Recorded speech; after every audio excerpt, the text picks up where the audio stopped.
I've been smoking turkeys every Thanksgiving and most Christmases for years now, and everyone who has them tells me they love them.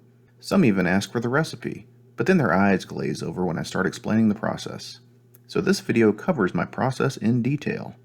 First thing, if you're watching this on Thanksgiving or Christmas, you're at least a day too late. Why? You'll need to procure a lot of ingredients and supplies, then brine the birds at least overnight, but probably a bit longer depending on the size of the birds. Then you'll need to prep the smoker and smoke the birds, which can take anywhere from 3 to 8 hours or even more, again depending on the size of the birds. So, step 1. Procure all the brine supplies and ingredients.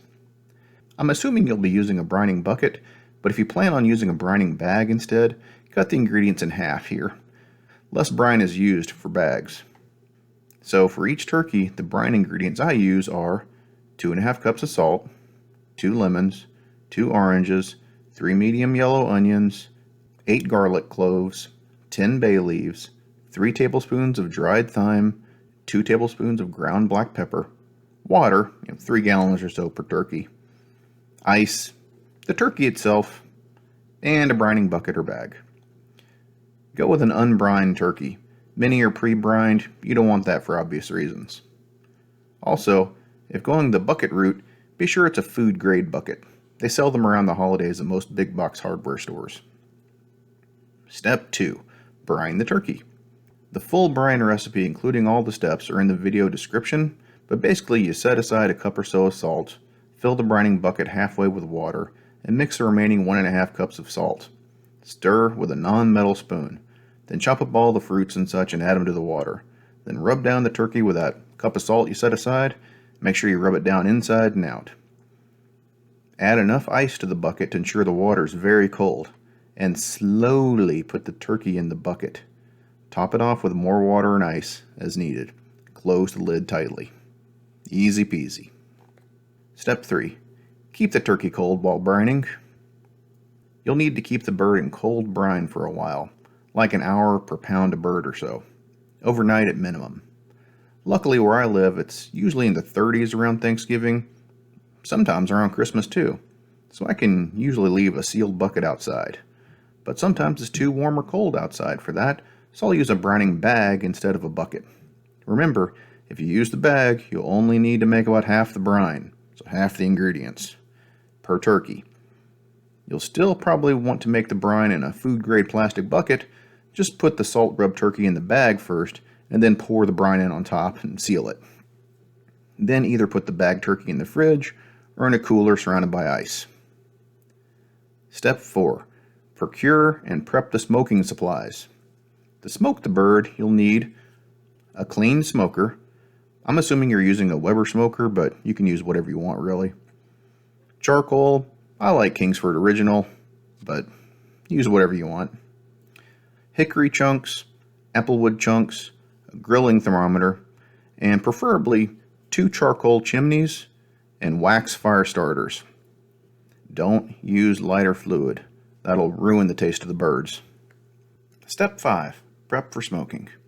First, know that the smoking time of the bird can vary dramatically. If you want it done exactly at 6 p.m., this process is not for you. That said, my rough estimate of this process will take about an hour for every 4 to 5 pounds of bird being smoked. Also, it's generally better to have the turkey done sooner than later, so begin the process with that in mind. For example, if you're smoking 2 20-pound turkeys, assume it'll take 8 to 10 hours.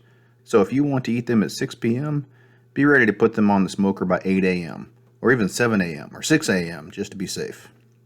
Also, about an hour before you put the turkeys on, you'll need to do some prep. Put 2 applewood chunks and 4 hickory chunks in a bowl of water. Then take the bird out of the brine, pat dry, and set aside. I usually stuff the bird with some lemons, oranges, onions, garlic, bay leaves, and such from the brine at that point as well. Add water to the smoker about 2 inches from the top. Slide the meat thermometer probes through the slot in the smoker. Light a charcoal chimney and a half, or 2 3/4 full charcoal chimneys, with a wax fire starter each. Beware of smoke. They tend to smoke a lot. Also, be sure that's done outside the house. That should go without saying, but I don't know who's watching this video. You never know. Step 6. Smoke. When the coals are ready, put them and the soaked wood chunks on the smoker, and put the top half of the smoker over the bottom half. Take the bird from the house to the smoker. Put the meat thermometer probe in the bird.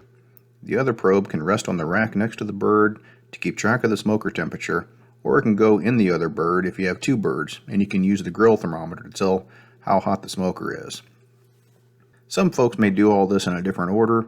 You do you. The most important thing is just to be safe while doing all this.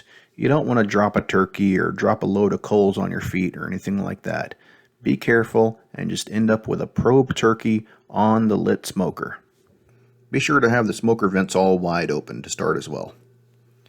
The smoker will probably get fairly hot, at least initially, and then it'll die down. The first half hour or so, the temperature of the smoker is kind of meaningless, as long as it's hot. Now, you don't want it to be too cold. Anyway, after it cools down a bit, you'll want to keep it between 210 and 250 degrees Fahrenheit. Too hot, over 260 degrees or so, you want to partially close some of those vents to limit the oxygen getting in, and then it should cool down.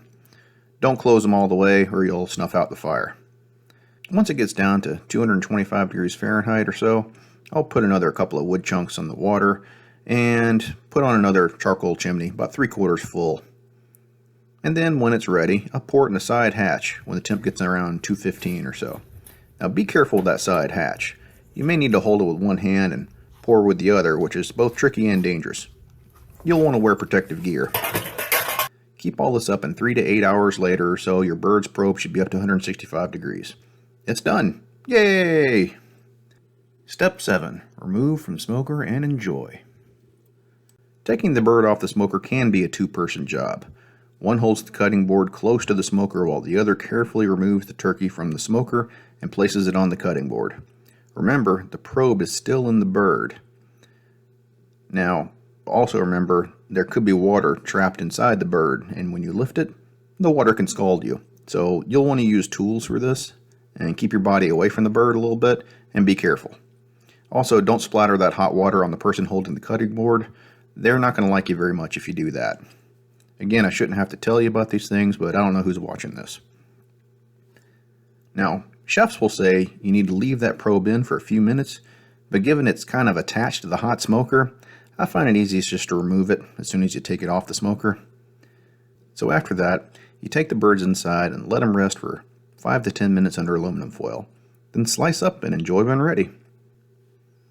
I hope this helps. Cheers!